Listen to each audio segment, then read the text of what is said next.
Bismillahirrahmanirrahim. Assalamualaikum warahmatullahi wabarakatuh. Alhamdulillah nahmaduhu wa nasta'inuhu wa nastahdihi wa na'udzu billahi min shururi anfusina wa min sayyiati a'malina man yahdihillahu fala mudilla lahu wa man yudlil fala hadiya lahu. أشهد أن لا إله إلا الله وحده لا شريك له وأشهد أن محمدا عبده ورسوله لا نبي بعده اللهم فصل وسلم وبارك وأنعم على سيدنا محمد وعلى آله وأصحابه ومن سار على نهجه واكتفى أثره إلى يوم الدين اللهم لا سهل إلا ما جعلته سهلا وأنت تجعل الحزن إذا شئت سهلا رب اشرح لي صدري ويسر لي أمري واحلل عقدة من لساني يفقه قولي أما بعد معاشر المسلمين والmuslimat,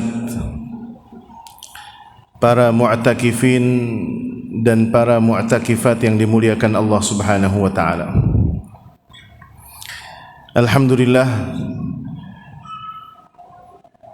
itu mungkin adalah kalimat pertama yang harus kita ucapkan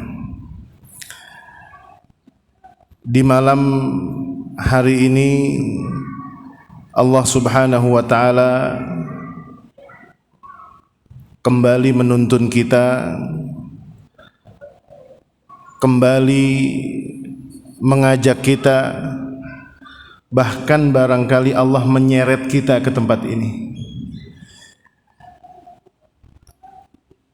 Karena sepenuh apapun masjid ini, kalaupun dipenuhi oleh manusia dan hamba-hamba Allah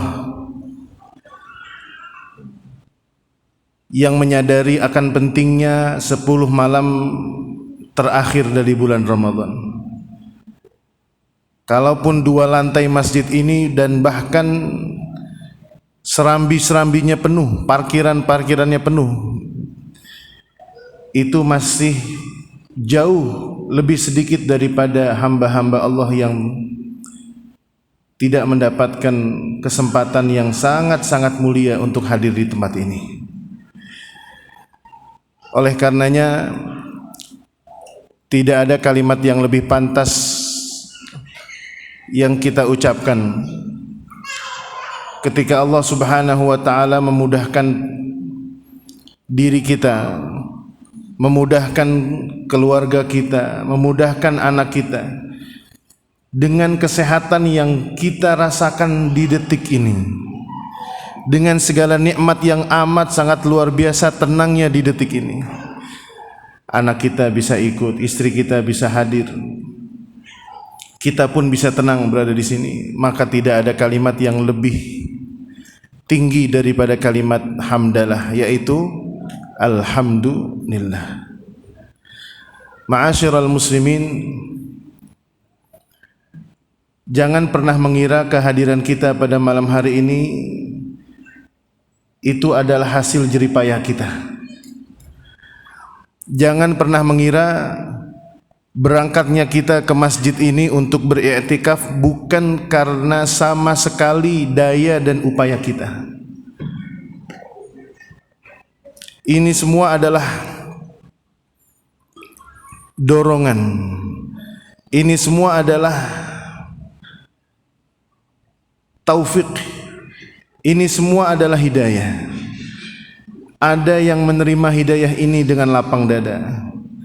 Afaman syarahallahu sadrahu lil Islam. Ketika hatinya diberikan kelapangan, maka dia bersuka cita bertemu dengan 10 hari terakhir ini.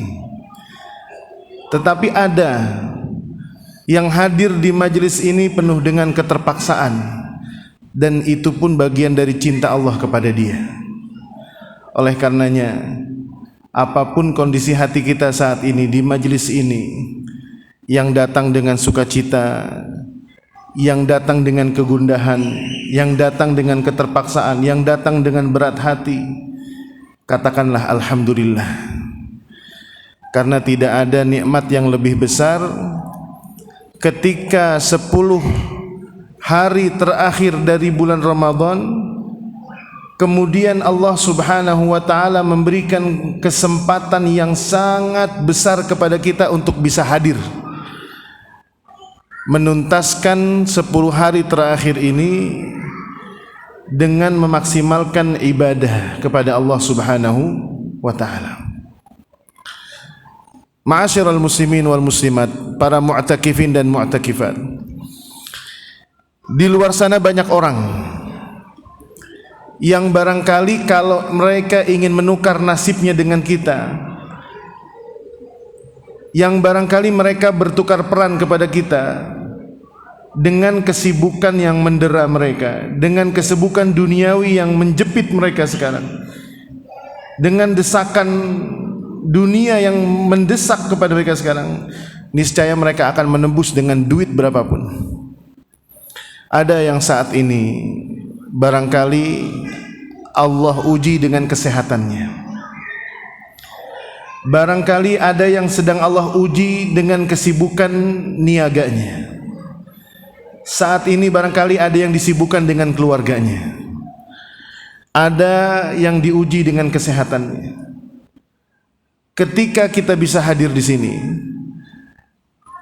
kita mengingat kata-kata yang diajarkan oleh baginda Rasulullah sallallahu alaihi wasallam, meskipun judulnya adalah istighfar, bahkan para ulama mengatakan sayyidul istighfar, tetapi Rasulullah mengatakan abu'u laka bi ni'matika alayya wa abu'u bi dzambi.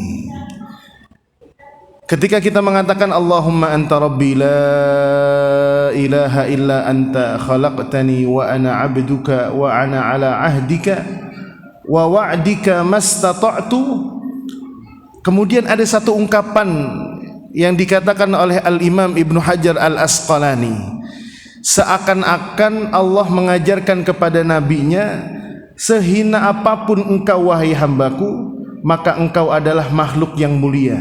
Abu'u laka bi ni'matika alayya, aku mengakui segala bentuk nikmat yang engkau berikan kepadaku ya Allah. Sebelum mengaku bahwasanya abu'u laka bi ni'matika alayya wa abu'u bi dzambi. Kalau Allah ingin menghinakan kita, niscaya letak pengakuan dosa itu lebih dulu daripada mengingat tentang nikmat-nikmat Allah. Salah satu di antara dosa yang menyebabkan Bani Israel tergelincir dan menjadi bangsa yang dimurkai Allah Subhanahu wa taala karena mereka tidak pandai mensyukuri nikmat Allah. Oleh karenanya di dalam Al-Qur'an sering Allah mengatakan fazkuru ala Allah. Fadhkuru ala Allah in kuntum iyyahu ta'budun in kuntum iyyahu tashkurun.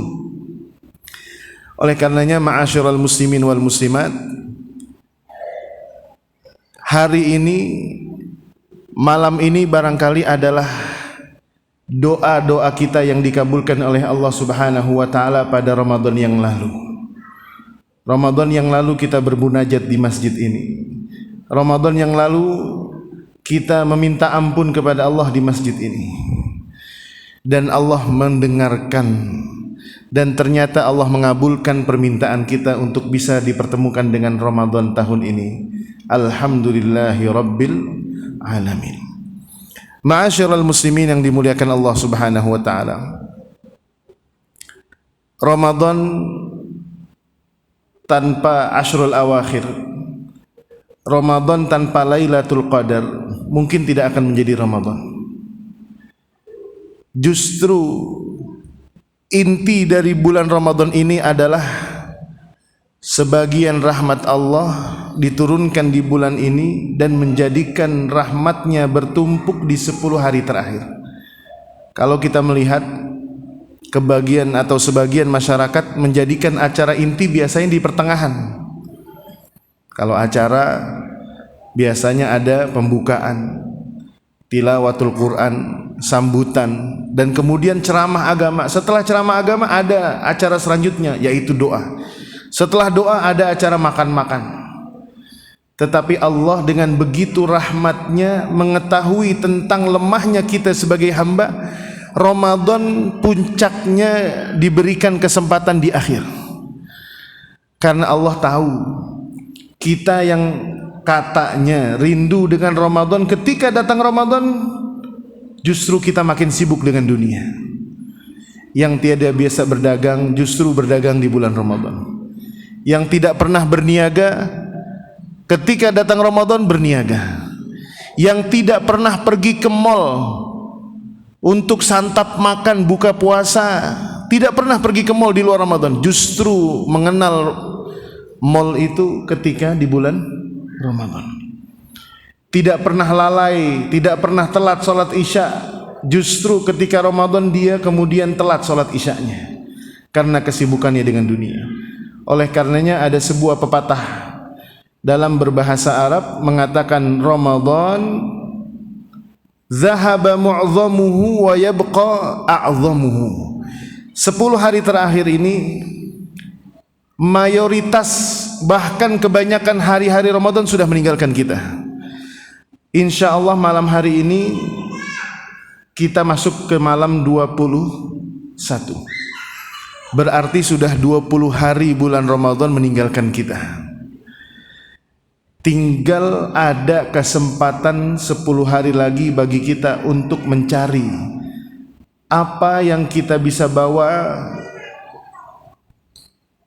setelah kita berpisah dengan bulan Ramadan. Ma'asyiral muslimin wal muslimat, para mu'takifin mu'takifat yang dimuliakan Allah Subhanahu wa taala. Dalam hadis yang masyhur dikatakan baginda Rasulullah sallallahu alaihi wasallam, dan ini hadisnya masyhur sekali dan bahkan sampai derajat mutawatir. Diriwayatkan oleh banyak para sahabat dengan berbagai sigat. Di antaranya adalah hadis di mana Rasulullah sallallahu alaihi wasallam dikisahkan menaiki mimbarnya. Yang mimbarnya itu tidak begitu tinggi saat itu. Tetapi ketika beliau melangkahkan kakinya yang pertama, yang kedua dan ketiga, semuanya beliau mengucapkan kalimat amin. Para sahabat kemudian setelah khutbah itu beliau bertanya, "Ya Rasulullah, apa yang membuat dirimu mengatakan amin ketika engkau melangkah menaikkan mimbarmu?" Rasulullah sallallahu alaihi wasallam kemudian mengatakan, dan di sini banyak perbedaan matan dari para perawi.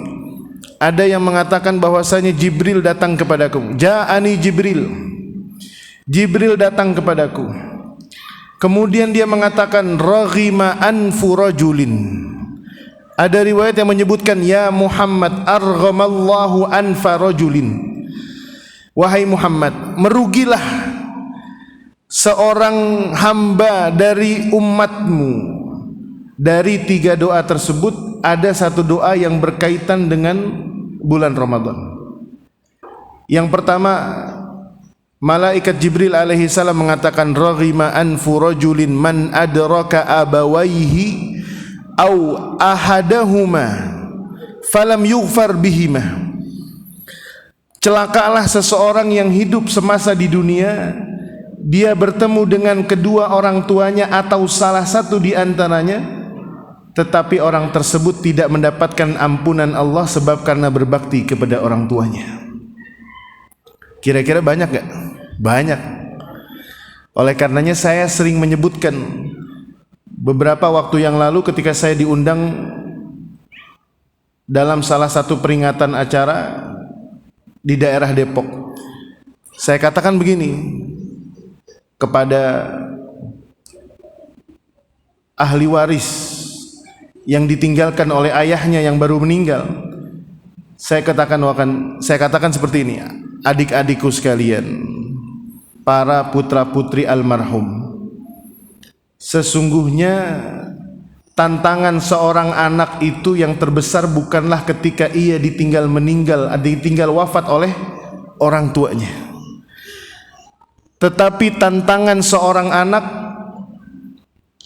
terhadap orang tuanya adalah justru ketika Allah panjangkan usia kedua orang tuanya tersebut dan kemudian anaknya itu akan diuji dengan baktinya kepada orang tua. Kita sering melihat kalau ada anak kecil masih usia belia ditinggal wafat oleh ayahnya, kita sedih. Ditinggal ibunya meninggal, kita berpikir ini gimana antar kelanjutan nasibnya. Demi Allah, Nabi kita Muhammad SAW jauh lebih kecil ditinggal oleh orang tuanya. Asya yatiman, wulida yatiman wa asya yatiman wa bu'itha nabiyyan karimah. Rasulullah ditinggal wafat oleh ayahnya ketika di perut. Usia 6 tahun ibunya meninggal, usia 8 tahun kakeknya wafat, dan kemudian usia ketika beliau menjadi seorang nabi yang sedang gencar-gencarnya berdakwah ditinggal wafat oleh istri dan pamannya. Tetapi yang lebih besar daripada itu tantangan seorang anak ketika orang tuanya diberikan usia yang panjang, pertanyaannya apakah anak itu sanggup berbakti kepada orang tuanya atau tidak. Oleh karenanya dijadikan sebagai salah satu doa Nabi Jibril adalah ketika beratnya bakti kepada orang tua, ketika kita memiliki orang tua yang di rumah kita saat ini pada malam hari ini, itulah kesempatan surga yang Allah bukakan kepada kita. Kalau dia seorang ibu, jelas dia adalah pemilik kunci surga. Kalau dia adalah seorang ayah dikatakan al-walidu awsatu babil jannah. Ayah adalah pintu tengahnya surga. Jadi kalau seandainya kita memahami hadis ini, kita tidak akan pernah menyia-nyiakan orang tua kita. Yang kedua, malaikat Jibril mengatakan, ya Muhammad, raghima anfu rajulin man adraka Ramadan thumman salakha falam yughfar fihi. Celakalah seseorang yang bertemu dengan bulan Ramadan. Ini Pak, Bu, bahasanya Jibril, raghima anfu rajulin. Raghima anfu rajulin itu bahasanya orang Arab. Orang Arab itu kalau mengatakan seseorang rugi itu ditarik hidungnya gini, rugi ente. Tetapi kalau mau muliakan orang justru dicium hidungnya. Maksudnya apa? Karena wajah itu bagi mereka adalah apa? Satu kemuliaan. Makanya kalau di Arab Saudi itu tidak wajar kalau kita bertemu ulama kita cium tangan. Kurang lumrah. Cara memuliakan ulama di Arab itu adalah dengan cara mencium keningnya. Kalau di Indonesia bisa nggak bisa? Nggak bisa. Megang kepala ustadz, kuala 7 turunan. Oleh karenanya itu tadi, ini adalah kias yang mengatakan betapa ruginya orang ketemu bulan Ramadan, tsumman salah, Ramadan berakhir, tetapi kita tidak mendapatkan ampunan di dalamnya. Dan yang terakhir Rasulullah SAW mengamini doa Jibril yang berbunyi, raghima anfu rajulin man dzukirta indahu falam yusalli alaik. Orang yang paling rugi adalah orang yang mendengar namamu disebut wahai Muhammad, tetapi dia tidak bersolawat kepadamu. Oleh karenanya kalau kita mendengar Nabi kita Muhammad SAW, maka lisan kita mengatakan Allahumma sholli alaihi Muhammad, Allahumma sholli ala Muhammad, minimal Allahumma sholli alaihi wasallim. Ma'asyiral muslimin wal muslimat, di 10 hari terakhir ini ada 3 peluang. 2 peluang sejatinya sudah kita dapatkan dari hari pertama Ramadan. Sisa ada 1 peluang lagi yang barangkali ini adalah satu hal yang akan kita kejar. Di 10 hari terakhir ini ada 1 kemuliaan yang barangkali tidak akan dapat kita temukan di Ramadan yang akan datang. Dan bisa jadi kita tidak akan pernah bertemu dengan Ramadan yang akan datang. Oleh karenanya asbabul maghfirah, sebab-sebab maghfirah, ampunan dari Allah Subhanahu wa taala ini terbuka lapang di hadapan kita. Kalau kita hadir di majelis ini tetapi kita belum menyadari tentang diri kita, saya yakin doa kita nanti malam tidak akan ada yang greget. Kalau kita majelis ini kita datangi tetapi kita masih memiliki rasa takabur, ada perasaan saya nggak punya dosa sama Allah, saya yakin sujud malam ini tidak akan berasa nikmat. Seseorang itu akan mencari sesuatu yang ada di dalam pikiran dia. Seseorang itu akan sering melihat, sering memperhatikan sesuatu yang menjadi obsesi dia. Misal, ada seorang bapak yang sudah bosan dengan mobil Avanza tuanya, kemudian mulai melirik mobil Avanza terbaru yang judulnya Veloz. Tanya kepada beliau, pasti di sepanjang jalan dia dari rumah menuju ke tempat kerjanya yang dia lihat semuanya Veloz. Seakan-akan semua mobil yang ada di jalanan itu adalah Avanza Veloz. Seakan-akan tidak ada R3 di situ, tidak ada Expander di situ, apalagi angkot. Kenapa? Karena dia memikirkan apa yang ia inginkan dari Avanza Veloz itu. Seorang pemuda ingin beli motor Vario. Ada motor Vario yang dia ingin idam-idamkan. Di sepanjang jalan dia akan ketemu dengan Vario. Setiap ada Vario, ini Vario yang saya ingin nih. Ini Vario yang saya pengen nih. Dia tidak akan pernah melihat motor-motor berjenis lainnya. Dan itulah yang semestinya kita camkan pada malam hari ini. Ketika kita di malam Lailatul Qadar tahu tujuan kita, tahu target kita, untuk apa kita beriktikaf, tidak ada tujuan lain kecuali kita meminta ampunan Allah Subhanahu wa taala. Demi Allah, tidak ada tujuan tertinggi kita pada malam hari ini dan malam-malam lainnya sampai akhir Ramadan kecuali ampunan Allah Subhanahu wa taala. Jangan pernah membawa perasaan kita berada di malam hari ini sudah kenyang dengan hataman Quran yang sudah 2 kali itu. Jangan pernah merasa alhamdulillah saya bersedekah sampai hari ini sudah 10 juta Ustaz. Jangan pernah datang ke majelis ini membawa perasaan alhamdulillah puasa saya terjaga Ustaz. Sudah uninstall Netflix dari awal Ramadan. Sudah uninstall Mola dari handphone saya. Nggak ada lagi Disney Hotstar di handphone saya Ustaz. Jangan pernah membawa perasaan bangga. Justru kita datang ke majelis-majelis i'tikaf ini dengan perasaan tunduk, dengan perasaan takut, dengan perasaan khawatir, dengan perasaan jangan-jangan Allah masih belum melihat amalan kita 20 hari yang lalu. Oleh karenanya, kalaupun ada malam yang dibolehkan untuk berlelah, untuk begadang, untuk capek, inilah saatnya. Kalau kita tidur sejenak saja untuk melepaskan ngantuk kemudian bangun lagi, kita berhusnudzon panitia DKM menggelar kembali karpet ini bukan supaya tidur kita nyenyak. Ini jangan sampai pindah tidur. Ntar pindah tidur dari rumah ke sini sampai ngiler, dibanguninnya pas sahur doang. Jangan. Oleh karenanya tujuan kita adalah sama seperti yang diajarkan oleh baginda Rasulullah sallallahu alaihi wasallam. Ketika kekasih beliau bertanya kepada Rasulullah sallallahu alaihi wasallam, yaitu Sayyidatina Aisyah radhiyallahu taala anha, ketika beliau bertanya kepada Rasulullah, "Ya Rasulullah, wahai Rasulullah, apa yang aku harus katakan ketika malam Lailatul Qadar itu datang?" Rasulullah sallallahu alaihi wasallam mengatakan, "Allahumma innaka afuun karimun tuhibbul afwa fa'fu anna." Ada riwayat yang lebih kuat lagi, fa'fu anni.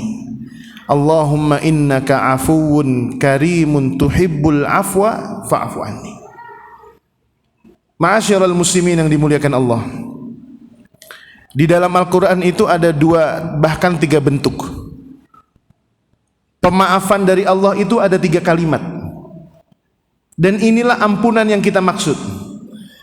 Yang pertama adalah kalimat al-afwu. Kalau kita sesama manusia, kita sering mengatakan syukron afwan. Betul ya? Betul kan ya? Syukron afwan. Yang kedua adalah kalimat maghfirah. Dan yang ketiga adalah kalimat as-safhu. Dalam surat An-Nur, Allah Subhanahu wa taala menurunkan satu ayat khusus untuk sahabat Abu Bakar As-Siddiq radhiyallahu taala anhu. Ayat ini berbunyi seperti ini. Falyafu wal yasfahu ala tuhibbuna ayyaghfirallahu lakum. Satu ayat ini langsung mengumpulkan 3 kalimat, al-afwu, as-safhu, dan al-maghfirah. Kalau dalam istilah bahasa Arab, ketiga-tiganya ini disebut dengan mutaradifat, kata yang berbeda tetapi memiliki makna yang sama. Sebelumnya kita tahu dulu, kita pelajari dulu asbabun nuzul ayat ini. Ayat ini diturunkan fi haqqi Abi Bakrin As-Siddiq radhiyallahu ta'ala. Abu Bakar, kalau kita memahami tentang kisah kandungan surat An-Nur, salah satu di antara mayoritas kandungannya berbicara tentang fitnah, hadis ifki yang disebarluaskan oleh orang-orang munafik terkait dengan harga dirinya Ummul Mukminin Aisyah radhiyallahu taala anha, yang saat itu dituduh melakukan penyelewengan dalam hubungan berumah tangganya kepada Rasulullah SAW, bersama Rasulullah. Saat itu Abu Bakar As-Siddiq memiliki anak angkat. Anak angkat bukan anak-anak yang seperti kita. Maksudnya adalah anak yang pernah beliau biayai semasa hidupnya. Dari mulai masih kecil, dari mulai yatim piatu sampai beliau dewasa. Seorang sahabat ini bernama Mistah. Mistah ini laki-laki, dibiayai oleh Abu Bakar As-Siddiq, diberikan nafkah, dibesarkan, ketika nikah diberikan biaya nikah, diberikan rumah, diberikan lahan. Ketika ada peristiwa hadis ifki, Mistah terbawa arus, ikut menyebarluaskan berita palsu ini. Dan ini tidak bisa dipungkiri, ini adalah pekerjaan hebat orang-orang munafik yang ingin mengacau balaukan kaum muslimin. Salah satu di antara orang yang menjadi korban ini bahkan seorang sahabat yang bernama Hassan bin Thabit. Seorang sahabat yang bernama Hassan bin Thabit ini terkenal adalah seorang penyairnya Rasulullah. Jadi kalau mau perang beliau yang mengucapkan syair. Syair apa? Untuk penyemangat perang. Dan beliau terkena jebakan hoax itu. Mistah, anak yang pernah dibiayai oleh Abu Bakar As-Siddiq, terlibat dalam berita palsu itu. Sakitnya hati Abu Bakar itu tidak tergambarkan. Bapak gambarin, kebayang nggak? Punya anak angkat, dibiayai dari mulai kecil sampai dia kuliah, sekolah, nikah, dinikahin dan sebagainya. Kemudian dia melakukan satu kesalahan, sakit hati. Tetapi indahnya keimanan seorang Abu Bakar, beliau bukan marah karena Aisyah seorang putrinya. Ini Pak nih, kenapa Abu Bakar ini menjadi manusia yang paling tinggi derajatnya setelah ulul azmi, setelah para nabi, setelah para rasul, setelah keluarganya Rasulullah. Manusia biasa yang akan masuk ke dalam surga pertama kali, manusia biasa, itu adalah Abu Bakar As-Siddiq. Ketika hadis ifki ini, beliau marah bukan karena Aisyah putrinya, tetapi apa alasannya? Karena Aisyah adalah istrinya Rasulullah. Saking beliau membelanya kepada Rasulullah. Saat itu Abu Bakar As-Siddiq bersumpah, mengeluarkan sumpah serapah yang mengatakan, demi Allah, Mistah la yashrabanna minni syurbatan. Saya tidak akan memaafkan Mistah dan dia tidak akan pernah lagi mendapatkan minuman dariku meskipun satu teguk. Kalau minuman aja nggak dikasih, apalagi isi gopay, apalagi ibu-ibu yang udah di check out, ibu udah di keranjang tinggal dibayar doang, nggak bakalan dikeluarin. Kenapa? Karena hatinya sudah terluka.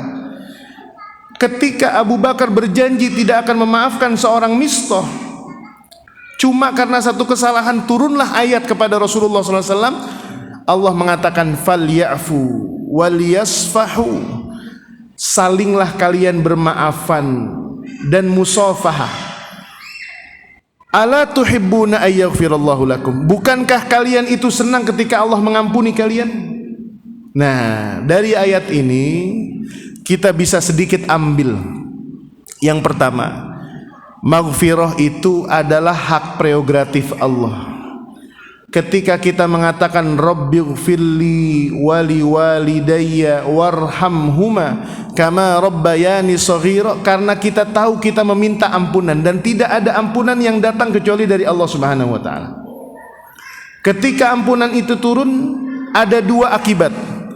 Yang pertama, dosa kita diampuni dan iqabnya, balasannya itu dicabut. Itulah tujuan kita malam hari ini. Ketika kita memiliki dosa, tujuan kita apa? Ya Allah, dosa saya tolong dihapus.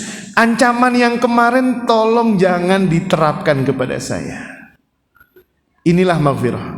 Adapun al-afwu dan as-safhu itu bisa jadi terjadi antara kita sesama manusia. Tetapi kalau al-afwu itu adalah sesuatu yang dimana seseorang itu meminta agar semua dosanya dihapus oleh Allah Subhanahu wa taala. Oleh karenanya doa yang diajarkan oleh baginda Rasulullah sallallahu alaihi wasallam kepada Sayyidah Aisyah adalah Allahumma innaka afuwun karimun tuhibbul afwa fa'fu anni. Ma'asyiral muslimin wal muslimat, peluang ampunan yang pertama sudah kita dapatkan dari sejak datangnya awal bulan Ramadan, yaitu ketika kita tercatat sebagai shaimin dan shaimat. Ketika kita berpuasa di siang hari dan kemudian kita bisa melewati hari-hari kita, ada yang terasa berat, ada yang terasa lelah, ada yang terasa capek, dan dikatakan di dalam hadisnya man shoma ramadhana apa bunyinya? Imanan wahtisaban. Dua poin ini banyak yang kita tidak pahami. Bahkan kaum muslimin itu ketika puasa masih mengeluh. Padahal kalau dia memahami konteks hadisnya imanan wahtisaban, imanan artinya adalah musaddiqan bi amrillah. Ketika dia percaya saya berpuasa ini menjalankan perintah Allah. Dan ini sama ketika kita sholat, man qama ramadhana imanan wahtisaban. Ketika kita meminta sholat, ketika kita menjalankan syariat Allah, ketika seseorang menjalankan semua perintah Allah atas dasar tunduk kepada Allah, percayalah janjinya sama, ghufira lahu ma taqaddama min dzambi. Dan ini bukan soal puasa. Ketika seorang muslimah menutup jilbabnya dengan rapat, dengan baik, dengan sempurna, berusaha semaksimal mungkin, dan dia tahu karena imanan lillah, maka dia mendapatkan janji Allah Subhanahu wa taala. Setiap aurat yang dia tutup, dia jaga, akan mendapatkan ampunan dari Allah Subhanahu wa taala. Sebaliknya ketika ada aurat yang terbuka, yang sengaja dipertontonkan, langsung maupun tidak langsung, akan berhak mendapatkan ancaman dari Allah Subhanahu wa taala. Dan ketika Rasulullah mengatakan imanan wahtisaban, ihtisaban di sini artinya adalah memperhitungkan pahala. Ada di antara kita yang puasanya berbeda-beda. Ada yang puasa dari mulai subuh ketemu maghrib AC terus, pakai AC nggak keringetan, bahkan godaannya ngantuk karena saking dinginnya di kantor. Tetapi ada yang di luar sana, ketika dia berpuasa, dia harus memperhitungkan memperhitungkan pahalanya itu ketika dia bekerja dengan begitu lelahnya. Ada yang sebagai kurir, ada yang sebagai buruh, ada yang sebagai pekerja, berangkat dengan lelah, pulang dengan lelah, dan sebagainya. Inilah asbabul maghfirah yang pertama. Man shoma ramadhana imanan wahtisaban ghufira lahu ma taqaddama min dzambi. Mudah-mudahan 20 hari yang lalu kita sudah mendapatkan maghfirah dari Allah Subhanahu wa taala. Kalau kita ditakdirkan aktivitas Ramadan kita tidak menantang dan tidak menggoda puasa kita, maka bersyukurlah pada Allah. Ada banyak orang yang berpuasa, dia harus bekerja di restoran, menyiapkan makanan, menyajikan masakan, bekerja dengan lelah, bahkan yang dia layani tidak berpuasa dan lain sebagainya. Tetapi dengan imannya dia mengatakan, ya Allah, saya berpuasa Oleh karenanya ketika kita dihindarkan dan dijauhi dari hal itu, maka kita harus bersyukur kepada Allah Subhanahu wa taala. Dan inilah asbabul maghfirah. Ketika kita ikhlas menjalankan perintah puasa, mengimani perintah Allah dan memperhitungkan segala bentuk lelahnya, percayalah bahwasanya ampunan Allah itu sudah diberikan kepada kita. Yang kedua, asbabul maghfirah. Allah Subhanahu wa taala memberikan kesempatan kepada kita melalui salat di malam-malam Ramadan. Allah Subhanahu wa taala ketika menjadikan Ramadan ini sebagai bulan yang spesial, saya yakin tidak akan ada syariat tarawih di dalam puasa Ramadan. Ketika kita berpuasa di bulan Ramadan, berapa banyak di antara kita yang sering menyia-nyiakan sholat tarawih atas dasar kata-kata sunnah? Betul nggak?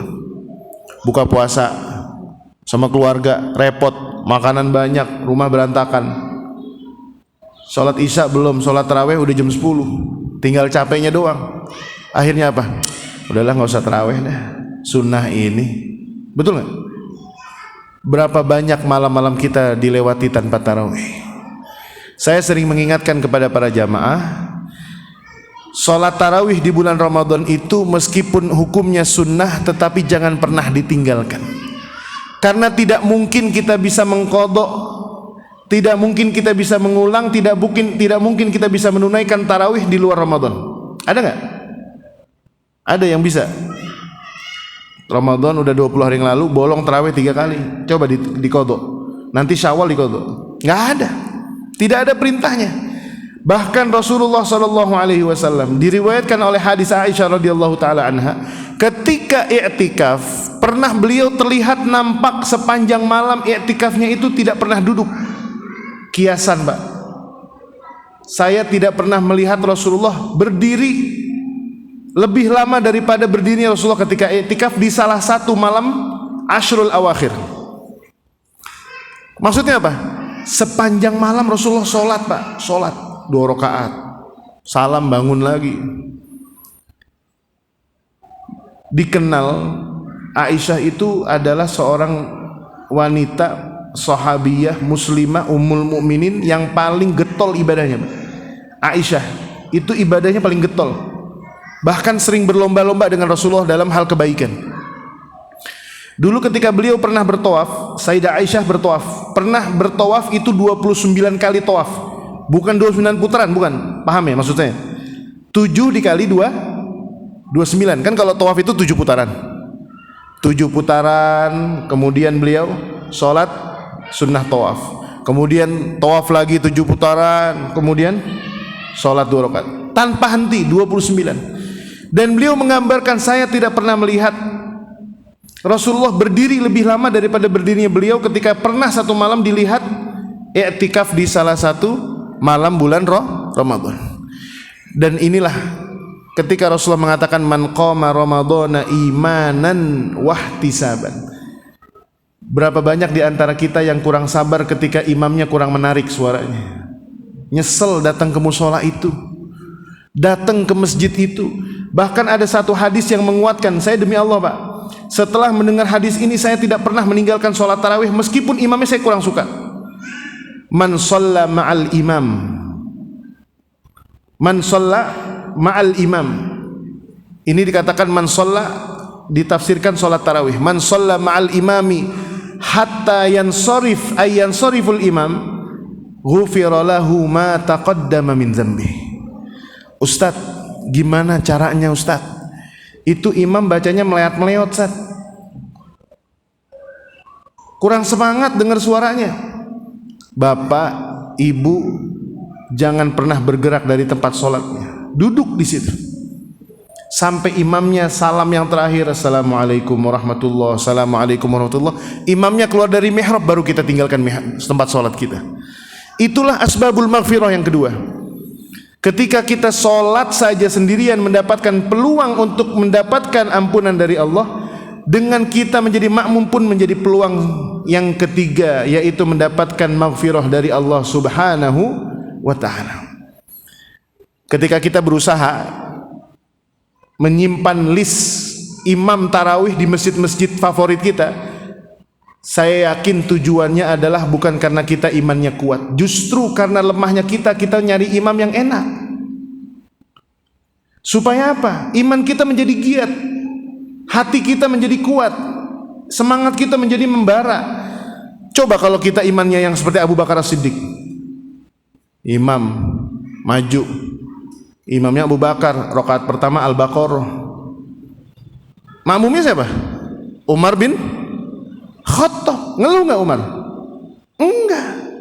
Justru kelemahan kita adalah ketika kita memilah-milih imam itu sendiri.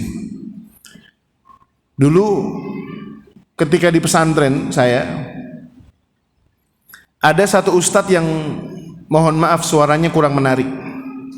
Dan kebiasaan di pesantren kami itu kalau hari Jumat subuh, rakaat pertamanya adalah surat As-Sajdah, rakaat keduanya adalah surat Al-Insan. Kan panjang, Pak.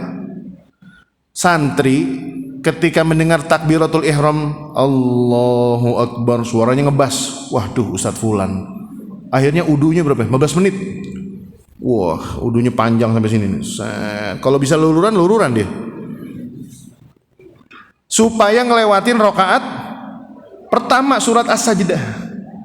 Tapi kalau yang ngimaminnya Allahu Akbar, wah langsung buru-buru, cepet nih, imamnya enak nih. Luar biasa, Pak. Itu bukan menunjukkan tanda-tanda kuatnya kita, justru lemahnya kita. Bapak pernah mastiin bacaan Abu Bakar seperti apa? Apakah seperti Syekh Misyari bin Rashid Al-Afasi? Apakah seperti Ustadz Muzammil Hasballah? Enggak.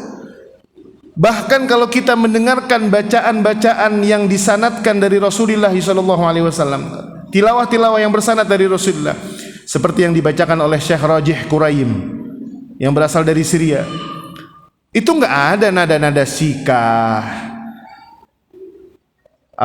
jawabul jawab, enggak ada. Oleh karenanya ketika kita menjadi seorang makmum, bersabarlah. Jangan mengeluh kesah, apalagi nggak sabar baru 2 rakaat tarawih, aduh pulang cari musola yang lain aja yang enakan. Jangan. Itu padahal asbabul maghfirah. Demi Allah, saya setelah mendengar hadis itu dari guru saya, man shalla ma'al imami hatta yansharif. Ini hadis Ramadan nih. Hampir dikatakan jumhurul ulama mengatakan hadis ini hadis tarawih. Bahkan ada yang mentaksiskan hadis ini hadis Ramadan atau hadis qiyamul lail. Kalau ketemu imamnya yang bagus maupun yang tidak bagus, dia sabar. Ada imam yang bagus, bacaannya panjang, waduh, trauma deh. Trauma, distabiloin tuh nama imam. Distabiloin. Ini kalau dia lagi jangan jadi makmumnya dah. Panjang, 1 juz. Bener gak begitu? Ada yang seperti itu, Pak. Yang lebih cilakanya lagi adalah udah bacaannya panjang, suaranya kagak oke, enak, salah-salah mulu lagi. Kita berhusnudzon ketika para DKM, masjid-masjid mengundang para asatidzah yang bacaannya bagus, yang enak, tujuannya adalah agar mengkondisikan kita, agar sholat kita lebih khusyuk. Oleh karenanya jangan disia-siakan asbabul maghfirah yang kedua dan ketiga. Ketika kita qiyamul lail seorang diri, ketika kita sholat tarawih seorang diri, ataupun ketika kita menjadi makmum dalam sholat tarawih kita, dalam sholat qiyamul lail kita, maka pastikan diri kita tidak beranjak dari shaf kita kecuali karena uzur yang syar'i. Yang terakhir, ma'asyiral muslimin wal muslimat, asbabul maghfirah, yaitu apa yang akan kita kejar pada malam hari ini dan malam-malam selanjutnya sampai kumandang takbir Idul Fitri kita dengarkan. Asbabul maghfirah itu adalah malam Lailatul Qadar. Lailatul Qadar ini adalah malam yang dimana Allah Subhanahu wa ta'ala menyamakan kebaikan yang kita dapatkan di malam hari itu sama dengan ibadah nilainya selama 83 tahun. Lailatul Qadri khairun min alfi syahr. Siapa di antara kita yang pernah beribadah selama 83 tahun? Siapa di antara kita yang pernah qiyamul lail 83 tahun tanpa henti? Siapa yang di antara kita pernah membaca Al-Quran 83 tahun tanpa henti, bertasbih 83 tahun, bersedekah, berpuasa, beriktikaf? Pernah? Ada? Mohon maaf, ini bapak-bapak, orang tua kita ada yang usia 83 tahun di sini? Ada, Pak? Nggak apa-apa, Pak, ngaku aja. 83 tahun, belum ada kan? Pasti di angka 7, maksimal 7. Ada 7 ada ya? Kepala 7 ada? 70 ada? Ibu-ibu mungkin ada. Bayangin Pak, 83 tahun, kalaupun usia balik kita 11 tahun, 15 tahun, berarti kita masih memerlukan usia 90 tahun lebih, bahkan 100 tahun lebih untuk bisa menyamai derajat malam Lailatul Qadar. Dan di antara kerahimannya Allah, malam hari ini kita datang sekonyong-konyong, bahkan hati kita masih dipenuhi rasa ujub, hati kita masih dipenuhi rasa takabur. Nih saya yang kemarin puasa 20 hari kagak bolong, udah hatam Quran 3 kali, sedekah alhamdulillah udah lewat 10 juta, yang udah nyumbang anak yatim santunan 100 anak yatim udah saya sedekahin, duafa 20 duafa di kampung saya, di RT saya udah selesai. Yang zakat saya udah 1 juta, zakat saya udah 100 juta, zakat saya 1 miliar. Kita datang dengan perasaan itu sudah rugi duluan kita. Justru kita datang ke sini nunduk sama Allah. Kita takut, ya Allah, jangan-jangan ini malam saya masih kelewatan lagi. Jangan pernah mengatakan amal ibadah kita. Lupakan khatmul Quran yang 3 kali itu, lupakan sedekah puluhan juta itu, lupakan zakat yang miliaran itu, lupakan bakti kita kepada orang tua, lupakan bakti kita pada pasangan hidup kita, kepada anak kita, lupakan. Kita adalah rajulun sifr, seorang laki-laki yang kosong datang malam hari ini kepada Allah Subhanahu wa taala. Tujuan kita cuma satu, yaitu mendapatkan kemuliaan malam Lailatul Qadar. Ketika kita datang dengan hati yang kosong, datang dengan Allah dengan perasaan yang tidak ada apa-apanya di depan Allah. Lailatul Qadri khairun min alfi syahrin tanazzalul malaikatu warruhu fiha biizni rabbihim min kulli amr salamun hiya hatta matla'il fajr. Ma'asyiral mu'takifin wal mu'takifat, Rasulullah sallallahu alaihi wasallam diriwayatkan oleh Aisyah radhiyallahu taala anha, kana idza dakhala al-ashr, Rasulullah ketika bertemu dengan 10 hari terakhir, kana syadda mi'zarahu, bajunya dikencengin. Maksudnya apa Pak? Bukan nggak muat. Kan kalau kita enggak, beli baju lebaran bulan Syaban, udah mulai ke lebaran dipasin, nggak muat. Kenapa? Buka puasanya kebanyakan, kegemukan. Kok kagak muat nih baju ya? Yang punya baju bohong nih. Bukan bohong, bapak kebanyakan makannya. Rasulullah ketika di penghujung Ramadan syadda mi'zarahu. Bahkan Aisyah mengatakan taraka ahlahu wa baitahu wa zaujatihi. Rasulullah itu 10 hari terakhir tidak pernah menyentuh rumahnya, tidak memegang hartanya, bahkan tidak pernah berinteraksi banyak dengan istri-istrinya. Yang biasanya tidur bersama istrinya, yang biasanya bercanda sama istrinya, yang biasanya bercumbu dengan istrinya, seakan-akan tidak mengenal istrinya. Wa ka'annahu lam ya'rifuna. Ada riwayat mengatakan seperti itu Pak, seakan-akan Rasulullah nggak kenal. Bapak bisa nggak Pak sama istri begitu?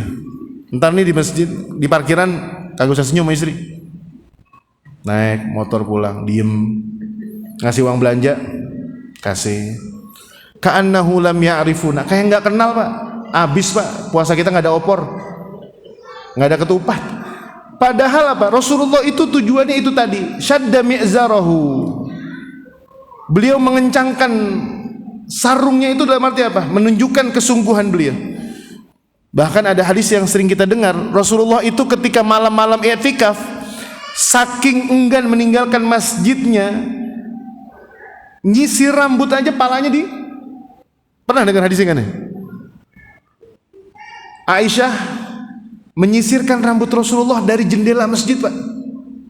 Kalau bahasa kita, ya lah bang pulang aja sebentar, ngapa sih ngeteh di rumah, nemenin saya masak, bikin sahur. Wah kita udah kelepek-kelepek Pak, masih digituin Pak. Bang sendirian nih di rumah, tuh kita udah pulang. Rasulullah enggak Pak, sampai nyisir aja, nyisir itu. Kagak megang sisirnya. Nih, pala saya sisirin dah. Saking tidak mau ketinggalan momen di setiap detik iktikaf. Kita ketika tidak mampu beriktikaf selama 10 hari, kita masih punya peluang di malam-malam ganjil. Itu aja. Malam ganjil masih enggak juga, kapan kita mau iktikaf? Ntar Ustadz subuh. Itu sih bukan iktikaf, numpang tidur. Orang udah sepi masjid, dia datang subuh, tidur sampai zuhur. Keluar-keluar, alhamdulillah udah iktikaf tadi 6 jam.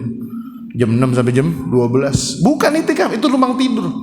Iktikaf itu yang kedua, ahya lailahu syadda mi'zarahu. Tunjukkan keseriusan kita di iktikaf kali ini. Apa yang Anda sudah tunjukkan di iktikaf? Jangan pernah buka Facebook. Jangan pernah ngintip-ngintip Twitter, ngelihat TikTok, apalagi bikin konten di masjid JGC. Ntar bikin TikTok lagi, goyang-goyang sini. Guys, iktikaf guys. Salah. Ahya lailahu, beliau menghidupkan malam-malam ini. Tadi kalau beliau puasa kayak seakan-akan enggak pernah berbuka. Kalau beliau malam salat qiyamul lail seakan-akan enggak pernah berhenti. Mohon maaf Pak, Bu. Kalau ada teman iktikaf kita saking ngantuknya dia senderan di tembok, kemudian Qur'annya terjatuh, ngantuk, jangan diketawain. Itu adalah jihad yang sesungguhnya. Ketika ada yang membawa kursi senderan seperti orang tua kita ini duduk, saking lelahnya, capean baca Quran jatuh, jangan ditertawakan. Itu adalah jihadnya. Ada yang sampai tertidur, ada yang sampai kelelahan baca Quran, mushaf masih di tangannya. Ada yang besoknya pulang masuk angin, dikerokin sama istri. Itu adalah jihadnya. Oleh karenanya yang terakhir ini, asbabul maghfirah, jangan terlewatkan. Kalau malam hari ini, kalau malam Ashrul Awakhir ini kita lewatkan, demi Allah tidak ada harga yang bisa menembus satu malam pun dari malam-malam Ramadan. Nggak ada. Diputar, delay, relay, siaran ulang nggak ada. Kana ashadda mi'zarahu wa ahya lailahu wa aiqadha ahlahu. Semua keluarga dibangunkan. Saya senang kalau ngelihat ada keluarga yang semuanya ikut i'tikaf, anaknya diajak, meskipun ngambek-ngambekan, meskipun pakai baju Spiderman, meskipun pakai baju Superman, diajak-ajak, nggak apa-apa, biarin. Tinggal ditertibkan saja bagaimana caranya tidak mengganggu kekhusyuan ibadah. Oleh karenanya yang ketiga, ikhwani fillah, para mu'takifin dan mu'takifat yang dimuliakan Allah Subhanahu wa taala, malam Lailatul Qadar ini adalah malam tempat kita berjibaku. Bukan berjamaah, tetapi mencari, mengejar ampunan Allah Subhanahu wa taala. Dan orang yang mengejar malam Lailatul Qadar, saya tutup dengan 4 hal. Harus menghindari 4 dosa ini. Jangan pernah 4 dosa ini akan menjadi penyebab terhalangnya maghfirah, akan menjadi penghalang Lailatul Qadar dan berkahnya kepada kita. Yang pertama adalah mudminul khamr. Orang yang masih kecanduan dengan narkoba, khamr, minuman keras. Kalau kita masih memiliki keluarga, sanak famili yang masih terjebak dengan ini, dan saat ini ada bersama di majelis kita, dukung dia, support dia, doakan dia, jaga dia, supaya dia bertekad tidak akan pernah lagi bertemu dengan barang laknat, barang haram yang disebut dengan narkoba itu. Ini yang pertama. Orang yang di malam 10 hari terakhir Lailatul Qadar masih tercatat sebagai seorang mudminul khamr, peminum narkoba, peminum miras, jangan pernah berharap mendapatkan malam Lailatul Qadar. Meskipun dia berada di pinggiran Ka'bah. Meskipun dia berada di pinggiran Ka'bah. Yang kedua, orang yang tidak akan mendapatkan malam Lailatul Qadar yaitu aqun liwalidayhi. Orang yang durhaka pada orang tuanya. Kalau ada di antara kita malam hari ini yang meninggalkan rumahnya dengan pertengkaran pada orang tuanya, yang meninggalkan persengketaan dengan ibunya, meninggalkan permusuhan dengan orang tuanya, telepon dia sekarang. Hubungi dia sekarang, hubungi orang tuanya sekarang. Mintalah ampunan kepada Allah Subhanahu wa taala dan kemudian ampunan dari orang tuanya. Mintalah ridhonya. Demi Allah, malaikat tidak akan pernah menghampiri orang yang memiliki permusuhan dengan orang tua. Ini yang kedua. Yang ketiga, qati'ur rahim. Orang yang tidak akan mendapatkan malam Lailatul Qadar adalah orang yang memutuskan rahmi, apapun bentuknya itu. Oleh karenanya, bukakan pintu maaf kepada orang yang telah menyakiti kita, dan mintalah maaf kepada orang yang telah kita zalimi, dengan harapan mudah-mudahan Allah Subhanahu wa taala akan memberikan maghfirah dan ampunan kepada kita di malam hari ini. Seperti Rasulullah atau seperti Abu Bakar As-Siddiq mendapatkan pertanyaan dari Allah Subhanahu wa taala, "Falyafu wal yasfahu ala tuhibbuna ay yaghfirallahu lakum." Dan yang terakhir adalah musyaih, orang yang masih bersengketa, yang masih memiliki rasa dengki dengan saudaranya, orang yang masih memiliki permusuhan dengan saudaranya. Keempat golongan ini tidak akan pernah mendapatkan peluang ampunan dan Lailatul Qadar dari Allah Subhanahu wa taala. Dan inilah malam yang tepat untuk kita memperbaiki hubungan kita dengan Allah Subhanahu wa taala, memperbaiki hubungan kita dengan Allah Subhanahu wa taala. Dan malam Lailatul Qadar itu seperti yang dikatakan oleh para ulama adalah malam hauliyah, yang bisa jadi ketika takdir kita ditetapkan kita akan menjadi orang yang susah, menjadi orang yang rugi, menjadi orang yang penyakitan dan sebagainya. Dengan Lailatul Qadar ini Allah akan kabulkan segala permintaan kita dan Allah menjadikan takdir-takdir kita takdir yang baik. Wallahu taala a'lam. Saya kira itu saja yang bisa saya sampaikan. Mudah-mudahan Allah Subhanahu wa taala memberikan karunia kepada kita untuk bisa beriktikaf di 10 malam terakhir. Kalau tidak mampu, beriktikaflah di malam-malam ganjil. Sebagaimana dikatakan oleh Rasulullah sallallahu alaihi wasallam, "Taharrau lailatal qadri fil ashril awakhir min Ramadan." Kejarlah malam Lailatul Qadar itu di 10 malam terakhir. Dan ada lagi hadis yang lebih menguatkan kita, yaitu taharrau Lailatul Qadri fi layalil witri. Kejarlah malam Lailatul Qadar itu di malam-malam ganjil setiap bulan Ramadan atau 10 hari terakhir bulan Ramadan.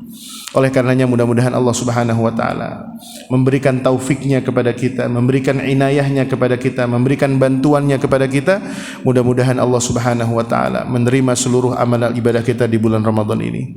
Dan Allah berikan dan catat diri kita, orang tua kita, suami kita, istri kita, anak keturunan kita termasuk di dalam orang-orang yang diampuni dosanya oleh Allah Subhanahu wa taala. Allah jadikan orang tua kita, Allah jadikan anak-anak kita, istri kita, suami kita termasuk orang-orang yang dibebaskan dari api neraka. Ketika Allah Subhanahu wa taala dikatakan, diriwayatkan Allah memiliki hamba-hamba Allah, "Inna lillahi utaqa'u minan nar fi kulli lailatin min Ramadan." Setiap malam Ramadan itu Allah memberikan kuota, Pak, jatah orang-orang yang akan dibebaskan, ditentukan. Ini fulan nggak jadi ahli neraka, fulan nggak jadi ahli neraka, terus. Dan Allah akan membebaskan malam terakhir Ramadan ketika menjelang malam Idul Fitri. Tidak ada yang lebih besar daripada pembebasan daripada sejumlah seluruh bulan Ramadan. Oleh karenanya mintalah kepada Allah Subhanahu wa taala agar kita dan keluarga kita, orang tua kita, guru-guru kita, keturunan-keturunan kita tidak dijadikan sebagai ahli neraka Allah Subhanahu wa taala. Saya kira itu saja yang bisa saya sampaikan. Mudah-mudahan Allah Subhanahu wa taala memberikan hidayah, inayah, kemudahan agar kita bisa memenuhi malam-malam Lailatul Qadar ini dengan penuh keimanan dan mendapatkan pahala dari Allah Subhanahu wa taala. Hadanallahu wa iyyakum jami'an wa hadakumullahu jami'an. Taqabbalallahu minna wa minkum salihal a'mal. Aqulu ma tasma'un wa astaghfirullahal azim li wa lakum wa lisairil muslimina wal muslimat. Wassalamualaikum warahmatullahi taala wabarakatuh.